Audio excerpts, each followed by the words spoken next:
এই ছেলেটা সাধারণ কেউ না, আমি এর মাঝে নবীর চিহ্ন দেখছি। মক্কার একটি বাণিজ্য কাফেলা সিরিয়ার দিকে যাচ্ছিল। হঠাৎ এক অদ্ভুত দৃশ্য দেখে একজন খ্রিস্টান পাদ্রী চমকে উঠলেন। তিনি দেখলেন আকাশের একখণ্ড মেঘ একটি ছোট্ট বালককে সব সময় ছায়া দিচ্ছে। বালকটি যখন একটি গাছের নিচে বসলো, তখন গাছের ডালগুলো তাকে ছায়া দেওয়ার জন্য নুয়ে পড়ল। এই বালকটি আর কেউ নন, আমাদের প্রিয় নবী হযরত মুহাম্মদ সাল্লাল্লাহু আলাইহি ওয়াসাল্লাম। কাফেলাটি ছিল তিনার চাচা আবু তালিবের। বুহায়রা নামের সেই পাদ্রী অবাক হয়ে সবাইকে খাবারের দাওয়াত দিলেন। সবাই খেতে ব্যস্ত থাকলেও পাদ্রীর নজর ছিল শুধু ছোট্ট নবীজির দিকে। তিনি কাছে গিয়ে নবীজির সাল্লাল্লাহু আলাইহি ওয়াসাল্লামের মুহরে নবুয়ত দেখলেন। তিনি নিশ্চিত হলেন ইনজিল কিতাবে যে শেষ নবীর কথা বলা আছে ইনিই সেই নবী।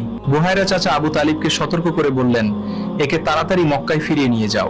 ইহুদি পণ্ডিতরা একে চিনতে পারলে ক্ষতি করতে পারে।